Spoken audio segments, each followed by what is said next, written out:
हमारा बाबुआ 5 लोग अभी एडमिट हैं। वहाँ पे डॉक्टर लोग सोए हुए थे वहाँ पे, वो चादर ओढ़ा करके हम जगा रहे थे तो बोल रहे सो गए थे। हाँ डॉक्टर सोए हुए थे वहाँ पे। कोई भी है बच्चे पे कोई सहारा नहीं है, ऐसा करे कि जल्द से जल्द उसको गिरफ्तार करवाइए।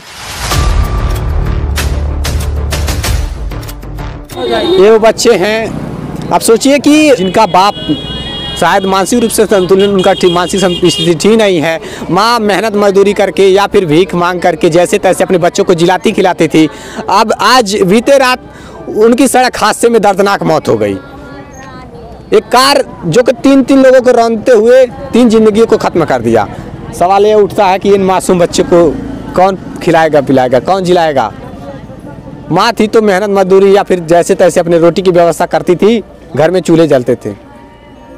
यहाँ तक कि मैं बता दूं कि जब इन लोगों को खाने के लिए व्यवस्थाएं नहीं है तो ये शिक्षा से वंचित रहेंगे ही रहेंगे। कहाँ तक पढ़ाई है, स्कूल कहाँ जा पाएंगे जब इन्हें खाने के लिए व्यवस्थाएं नहीं हो पा रही। सोचिए कहाँ गरीबी खत्म हुई अपने देश से। और एक के बाद एक घटनाएं जो हो रही हैं उन पर कार्रवाई होनी चाहिए, जिससे कि ये बड़ी वाहन वालों पर रोक लगानी चाहिए। इतनी तेज तीव्र स्पीड और दारू मदिरा का सेवन करते हुए लोग गाड़ी चला रहे हैं, ऐसे ही कई परिवार उजाड़ दे रहे हैं लोग। एक परिवार के 3 सदस्यों की जान जाना कोई छोटी मोटी बात नहीं है। और 5 लोग घायल हुए। 5 लोग घायल हैं, अस्पताल में एडमिट है, जिंदगी और मौत से जूझ रहे हैं। दोनों से लड़ रहे हैं, जिंदगी और मौत से जूझ, दोनों लड़ रहे, एकदम जूझ रहे हैं एकदम। क्या नाम है जो अस्पताल में जो लोग हैं? एक का नाम है जुबेर नाम है, और एक का नाम है क्या नाम है, बदरे आलम नाम है, और एक का नाम है निहाल, और औरत का नाम है मरियम खातून। इन लोगों का बचने का चांस ही नहीं है, एकदम आईसीयू में भर्ती हैं। जिंदगी और मौत से जूझ रहे हैं आईसीयू में लोग। 3 लोगों की तो जिंदगी ले लिया उन लोगों ने, उन हैवानों ने, और 5 लोग जिंदगी मौत से जूझ रहे हैं। ये मासूम बच्चा किसके सहारे जिए, किसे अपने माँ कहेगा? माँ कहाँ, चल नहीं रहा इसके सर पे मासूम बच्चे के। ये बहन किसे अपनी माँ बताएगी? माँ भी नहीं है, भाई भी चला गया, बहन भी चला गया छोड़ के। सर कोई भी है बच्चे पे कोई सहारा नहीं है, ऐसा करे कि जल्द से जल्द उसको गिरफ्तार करवाइए। तभी क्या मांगे क्या है? मांगे यही है कि जो कचरा इसको जल्द से गिरफ्तार करिए उसको, बस मांगे यही है। तत्काल प्रभाव से होगा, होना चाहिए, सजा उसको हमेशा मिलना चाहिए, बराबर उसको चाहिए। ये इन बहनों का शादी कौन कराएगा? माँ थी, मेहनत मजदूरी करती थी। 2 लड़की है, एक लड़की और इतनी बड़ी है, इधर कहीं होगी। एक लड़की एक्सपायर हो गई माँ के साथ में। क्या करते हैं? पिता मिर्गी का बीमारी है, उसको कहीं भी मिर्गी है, कहीं घर मर जाएगा, उसको कोई गारंटी नहीं है कि कहाँ पर वो मर जाएगा। अभी बच्चे दोनों व्यवस्था कौन करता? कोई नहीं करता, माँ भी करती थी, महतारी मेहनत मजदूरी करके खिलाती जिलाती। इनकी माँ आई, ये लोग मजदूरी कर रहे थे तो इन लोग खाना खा रहे थे। सुबह में इन लोग निकलती थी, शाम को आके तब खाना बनाती थे 24 घंटा में। इनके कौन शादी ब्याह कौन करेगा? इन लोग इनके लिए कौन देखभाल करेगा? भाई था, भाई कोई तो नहीं है, भाई भी उसका। अब तक किसी नेताओं के द्वारा यहाँ पर आना हुआ नहीं?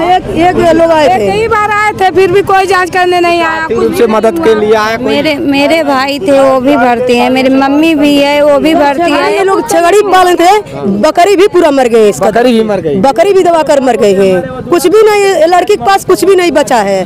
माँ की साया उड़ गया, बहन का, भाई का, ये 2 की छोटी छोटी बच्ची कहाँ पर जिएंगे, कहाँ पर खाएंगे? और ऊपर से खसी भी लेकर भाग रहे थे सब। खसी भी लेकर, हाँ, लड़ा कर भागे, जब तब खसी भी लेकर भागे। अच्छा, खसी यहाँ इतने लोग की जान लेने के बाद खसी लेकर भाग रहे थे।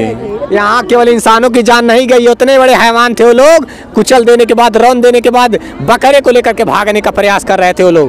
अब एक गरीब परिवार के लोग जिन्हें रोटी की व्यवस्था नहीं है, इन बहनों की शादी कौन कराएगा? घर रहने के लिए वतन नहीं है, झोपड़ी में रहते हैं लोग। मड़ाई वो भी है, देखिए टूट गया है सर। ये बच्चे लोग कहाँ पर रहेंगे?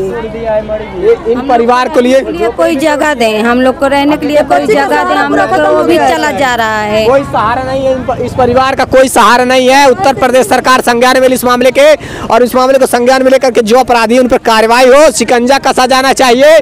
और इस गरीब परिवार के लिए सरकार आर्थिक रूप से व्यवस्था करे, मुआवजे दे सरकार। 3 लोगों की जान गई है, 5 लोग जिंदगी और मौत से जूझ रहे हैं, उन्हें विशेष करके इलाज की सुविधाएं प्रदान की जाए। और बीआईडी मेडिकल कॉलेज की स्थिति क्या थी वहाँ, बताइए। वहाँ पे कोई सुविधा नहीं है, कोई सुनवाई नहीं है। डॉक्टर से हम स्वयं गए थे वहाँ पे।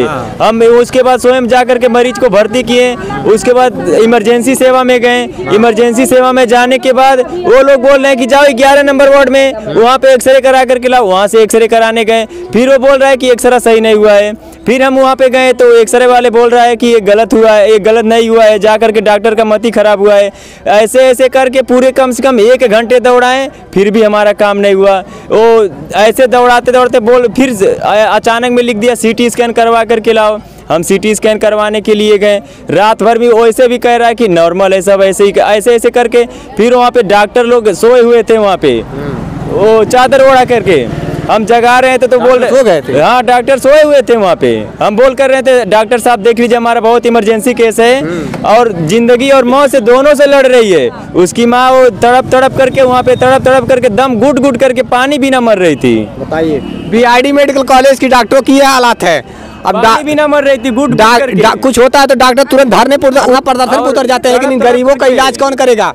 ये मर रहे लोग, मरीजों का इलाज कौन करेगा? इस तरीके से बुरी स्थिति थी। ये बेचारा अपनी माँ के जान के भीख मांग रहा था, अपने परिवार की जिंदगी की भीख मांग रहा था कि डॉक्टर साहब बचा लीजिए हमारे माँ का, हमारे चाचा जी का तबीयत मौत होने वाली है, बचा लीजिए। लेकिन बताइए, पानी भी पीने के लिए हम लोग जब देने की कोशिश कर रहे थे, वो लोग क्या बोल रहे थे, पानी नहीं पिलाने का है, तुम्हारे काम नहीं है पिलाने का, हम लोग का काम है। और वैसे ही बैठे थे, वो क्या बोलते हैं, ऑपरेशन कर रहे हो, टूट गया था पैर, वैसे ही प्लास्टर कर दिए, शून्य का सुई नहीं लगाए। वैसे ही तड़प करके घुट करके मेरे को दर्द हो रहा है बाबू, मेरे को दर्द हो रहा है बाबू, मेरे को उठा करके बैठा। तो वैसे हैवान की तरह सब लोग बैठे हुए थे, सुनवाई नहीं मेरे कर रहे थे, सुनवाई नहीं कर रहे थे। बताइए, ये स्थिति है। मुख्यमंत्री का शहर गोरखपुर है और ये बीआईडी मेडिकल कॉलेज की ये स्थितियाँ हैं। इन गरीबों का कौन सुनने वाला है? कोई सहारा नहीं है। और नहीं तो अस्पताल जाते हैं तो दर की ठोकरें खाने पड़े। इंतकाल हो गई, वो हमारी बुआ जी हैं, जब इंतकाल हो गई तो उसके बाद तरह के लोग आने लगे। उसके बाद तरह के मशीन लगाएं ताकि वो हो, मैं अपने तरफ से कि मेरा की काम हो कि मैं ड्यूटी पर हूँ, गुमराह करने का काम किए। उसके बाद ड्यूटी पर हक जताने के लिए कि मैं ड्यूटी पर हूँ, ऐसे कर करके डॉक्टर चादर ओढ़ करके सो रहे हैं, तो इन मरीजों का जान कौन बचाएगा? बताइए। अभी सुनिए, वहाँ पे डॉक्टर लोग और जो बैठे हुए थे कह रहे हैं कि ये हमारा काम नहीं है। उसके बाद वहाँ पे जाते तो वो भी बोल रहे हैं हमारा काम नहीं। जब इंतकाल हो गई तो सारे डॉक्टर लोग वहाँ पे 2-4 लोग मिल करके अपना हक जता दिए। उसके बाद बोल रहे हैं कि तुम सिग्नेचर कर दो जबरदस्ती। कौन से वार्ड में थे? वो वार्ड नंबर 11 में थे। जबरदस्ती करवा करके बोल रही हैं कि सिग्नेचर करो, हम अंदर से नली डाल करके हम जो इंतकाल हो गई तब बोल रही हैं कि वो करेंगे, जबरदस्ती ऑपरेशन करेंगे। ये लापरवाहियाँ हैं अस्पतालों में। डॉक्टर जो है, डॉक्टर मनमानी ढंग से इलाज कर रहे हैं और वे मतलब अपने स्तर से देखते हैं लोग। और तो और मैं बता दूं कि जब आप कहेंगे कि हमारे मरीजों को ठीक करिए या देख लीजिए तो झगड़ जाते हैं, मारपीट की जैसी स्थिति कई बार उत्पन्न होती है। और यहाँ ये छोटी एक औरत थी, हम भी गए थे बोलने के लिए कि हम चलो हमारे दीदी का तबीयत बहुत ख़राब है, तो कह रहे जाओ यहाँ से, अभी आएंगे हम। फिर भी नहीं आए वो, हमारी दीदी एक्सपायर हो गई। तो आए, सब लोग लेकर गए, वो भी आ नहीं रहे थे। सब लोग जबरन करें मैडम चलिए। तब सब लोग आए हमारी दीदी को, तब जब एक्सपायर हो गई तब सब लोग मशीन लगाए उसका, तो कह रहे एक्सपायर हो गई। और अंगूठा हमारे बहन को ऐसे लगा रहे थे। और जब हम लोग कहें कि हम लोग लेकर जा रहे हैं दूसरी जगह, तो लोग निकलने ही नहीं दे रहे थे। अगर जो हमारा बाबू रहता इसका भाई, तो भी एक्सपायर हो जाता वहाँ पर। बहुत ही भ्रष्टाचार है स्वास्थ्य विभाग में। और यहाँ जो गरीब लोग अपनी आवाज़ नहीं उठा पाते हैं, अपनी समस्याओं को नहीं कह पाते, ऐसे ही घुट करके ज़िंदगी और मौत से जूझ जाते हैं। हर एक डॉक्टर का सरकारी डॉक्टर का एक प्राइवेट अस्पताल खोल रखा है। वो चाहता है कि हमारे अस्पताल में चले लोग, हमारे अस्पताल में इलाज कराएं। गरीब लोग कहाँ इलाज करा पाएंगे? 1 लाख 2 लाख 4 लाख कहाँ से लाएंगे गरीब, जिन्हें 2 वक्त की रोटी की व्यवस्था जिनके वहाँ नहीं हो पाती। शासन आएगी, प्रशासन से आप लोग लिखित तौर से मांग करिए। और ये स्थिति देख पा रहे हैं आप लाइव के माध्यम से। बहुत ही गरीब परिवार थे लोग। माँ मेहनत मजदूरी करके अपने बच्चों को पालती पोसती थी, बहुत गरीब है। और माँ जो सड़क हादसे में जान चली गई, यहाँ इन बच्चों के 2 माएँ चली गई। और एक मासूम एक बहन थी 16 वर्ष की, उनकी भी जान चली गई। 3 महिलाओं की दर्दनाक मौत हुई है यहाँ। वो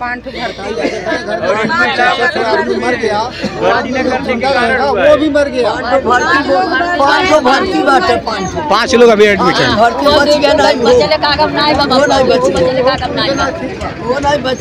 इस परिवार के देख पा रहे रो रो करके बुरा हाल। एक सोचिए, एक की जान जाती है तो क्या स्थिति होती है। अब एक परिवार के अगर 3 लोगों की जान चली जाए तो क्या बीतेगी। पूरा परिवार खून के आंसू रो रहा है। पूरे क्षेत्र सहम सा गया है कि यहाँ मुख्यमंत्री के शहर में गोरखपुर में इस तरीके से हादसे हो रहे हैं के बाद घटनाएं हो रही हैं। ऐसे तेज रफ्तार गाड़ी चलाने वालों पर शिकंजा क्यों नहीं कसा जा रहा है। इन पर कार्रवाई होनी चाहिए और इस परिवार को आर्थिक रूप से सरकार आर्थिक मदद दे और यहाँ एक आवास की जरूर व्यवस्था करानी चाहिए इन गरीबों के लिए। जमीन नहीं हमारे बच्चन की गिर जाई सर्किट पर गई कहाँ जाइए ऐसी स्थितियां है। सरकार इस मामले के संज्ञान में लेकर इसके जल्द से जल्द न्यायोचित कार्रवाई करे। देखते रहिए स्टेट प्राइम न्यूज़। जय हिंद।